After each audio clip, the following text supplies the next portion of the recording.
So, napawaw grabe ako guys kasi sobrang ganda ng energy nyo. Nasa nyo yung energy ng success at saka swerte. Success, swerte at tagumpay ito, combo na to mga kapiksi, okay? So, saswertehan kayo sa inyong buhay guys. Saswertehan kayo sa buhay nyo at hindi lang swerte, magtatagumpay din kayo mga kapiksi. So, ito guys, yung pagdating sa swerte, palagi kong sinishare sa inyo na mag-affirm kayo guys kasi yan lang din ang ginagawa ko guys. Wala akong ibang magic na ginagawa sa buhay ko, nag-affirm lang ako. And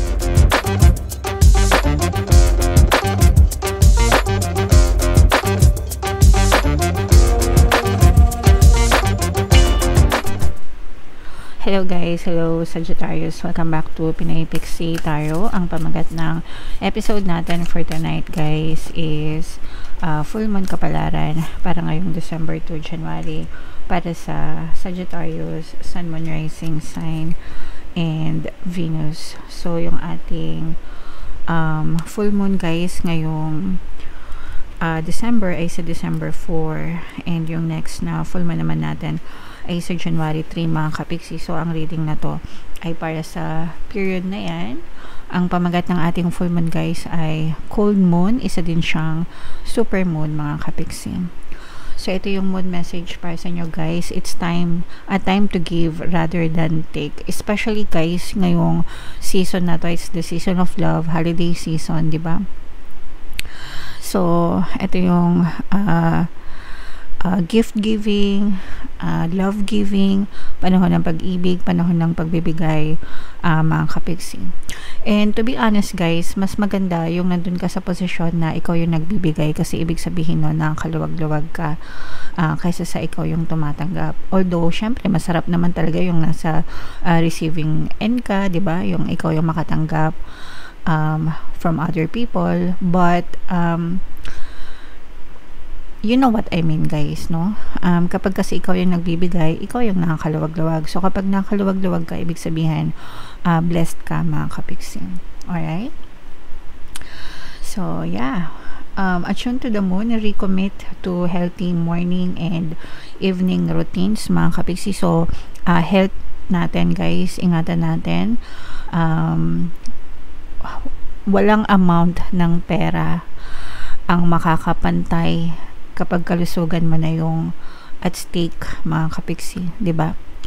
So minsan kasi although okay lang naman guys na magpakasipag tayo, maging responsible tayo, 'di ba? Para sa kinabukasan natin, pero wag naman umabot dun sa punto na pinapabayaan mo na yung sarili mo para lang sa pera. Meron ako nabasa before guys na dahil gusto niyang makapagpagawa ng bahay, 7 days yung trabaho niya, as in wala siyang pahinga. So imagine kung gaano yung damage na magagawa nun sa katawan nyo, di ba?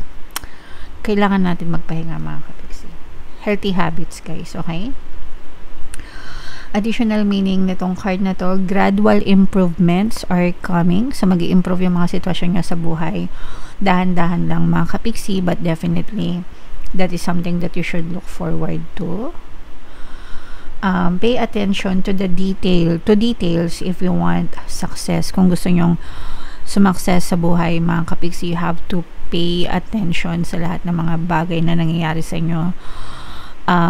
Dun sa mga negative, pwede nyo siyang i-convert into positive. Dun sa mga lessons na natutunan nyo, pwede kayong makakuha ng mga ideas doon, di ba? Para kumita ng pera, guys. Or maging successful. Be of service to others and love and money will follow you. Kapag ka ang iyong intensyon ay malinis na makatulong sa kapwa mo, mga kapiksi, love and money will definitely follow. So yung pinaka best example na ma-share ko based sa experience ko guys is yung mga pagtulong na ginagawa ko sa inyo sa pamamagitan ng mga free na subliminals, diba? Free na subliminals, free na mga gabay and mga advice na naririnig nyo dito sa aking channel. Dahil dun sa mga libreng yon, mga kapiksi, marami tayong mga kapiksi na natulungan, talagang naayos yung relasyon nila and even yung pamumuhay nila gumaan talaga. So, in return, guys, nagbe-benefit din ako doon because nakakatulong ako, no? So, kapag ka nakakatulong kayo sa kapwa nyo, mga kapiksi, yung blessings ni Lord talaga, guys, babalik at babalik sa inyo, mga kapiksi. Okay? So, yeah. Comment down below, Sagittarius, if feeling nyo nakaresonate kayo dyan sa mga messages na yan, mga kapiksi.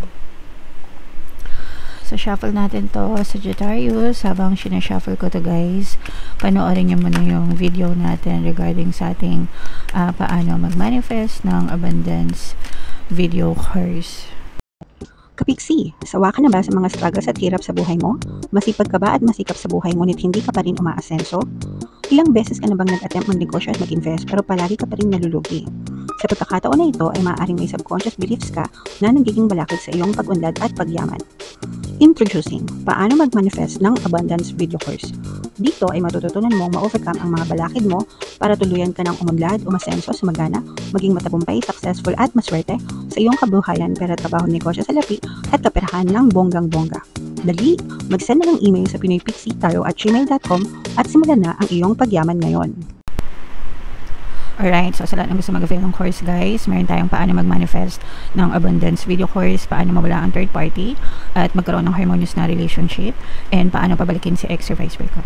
Sa mga interesado, guys, mag-send lang kayo ng email sa pinoypixie@gmail.com. And sa mga naghahanap, guys, ng pampaswerte na lucky charms or lucky bracelet, aventurine tsaka citrine yung recommended ko. May makikita kayong mga links sa description box, guys. So, Sagittarius ka in represent ng Queen of Wands. Ito yung ating moon energy. Mga kapiksi, latag natin yung spread nyo, guys. By the way, yung ating wow, grabe. Yung ating 2026 kapalaran, guys, punta na kayo sa homepage, available na, mga kapiksi.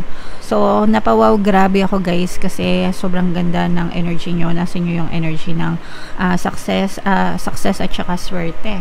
Success, swerte at tagumpay, ito combo na to, mga kapiksi. Okay?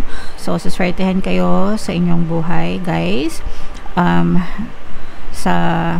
Saswertehan kayo sa buhay nyo, at hindi lang swerte, magtatagumpay din kayo, mga kapiksi. So, ito, guys, yung pagdating sa swerte, palagi kong sinishare sa inyo na mag-affirm kayo, guys, kasi yan lang din ang ginagawa ko, guys. Wala akong ibang magic na ginagawa sa buhay ko. Nag-affirm lang ako, and hindi ako atat sa mga manifestation ko, mga kapiksi. And ever since na nag-conscious affirming ako, sobrang nag-iba na yung lagay ng aking pamumuhay ngayon kumpara before, mga kapiksi. So, yung affirmations, pagdating sa swerte, guys, swerte ako sa lahat ng aspeto ng buhay ko. So, yeah, affirm nyo lang yun, guys. Every time na ina-affirm ko yun para sa inyo, ako talaga yung sinaswerte, guys. Kakashare ko sa inyo, ang dami ko ng stories ng swerte. So, affirm nyo lang din, mga kapiksi. And ito is success, no? Magtatagumpay kayo. Especially, guys, yung mga, ang nakikita natin dito for some of you, may mga bagong negosyo na itataguyod yung iba sa inyo. Pwedeng investment din, mga kapiksi. And itong mga investment na to, guys, magdadala ito ng swerte at magdadala ng tagumpay sa inyo, guys. Parang bibigyan kayo ng chance ni universe para maging maswerte naman kayo and maging successful kayo sa buhay nyo, okay? So, i-mind nyo na yan sa comment section. Bagong negosyo, bagong investment, success, tagumpay. At saka yung iba sa inyo, guys, merong merong magbabalik na oportunidad sa inyo, yung mga dating opportunities na dumating sa inyo na hindi nyo nagawa before. Ibabalik siya ni universe sa inyo this time. And pagkakataon nyo na to kung gusto nyong gawin ulit yung mga opportunities na yon. Pero parang another chance to, guys, another chance ni universe. So, timbangin nyo mabuti, guys, yung sitwasyon, no? Kung gusto nyo pa ng mga opportunities na yan, mga kapiksi, yan na yung tamang time para sa inyo, guys. Okay?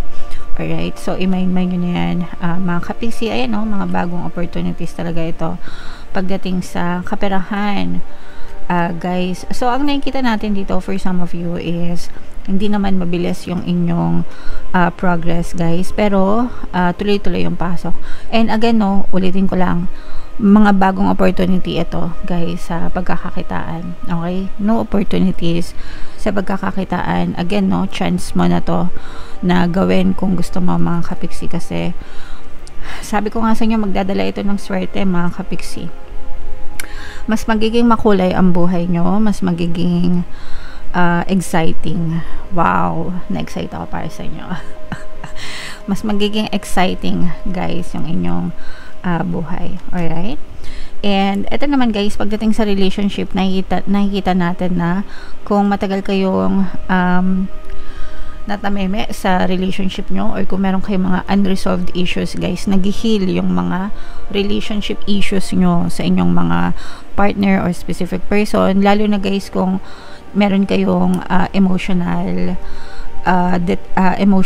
or physical gap, mga kapiksi. Ibig sabihin, baka nagkakalamigan na kayo, nagkakatampuhan, hindi na masyadong nag-uusap, hindi na masyadong nagkikita.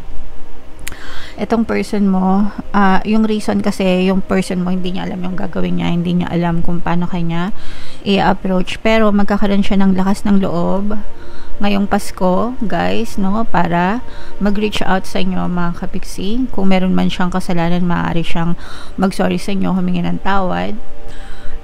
And susuyuin kayo nitong person mo. Susuyuin kayo nito, and maghihilom yung mga relationship issues nyo, mariresolve yung mga relationship issues nyo, and maaari kayong magkabalikan, magka-reconcile, magkaayos, mga kapiksi.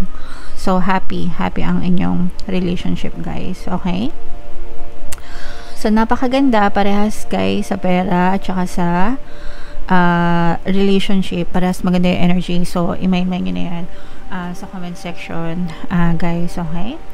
And comment down below if naka-resonate kayo. Ito yung ating 2026 kapalaran, guys. Panoorin nyo na.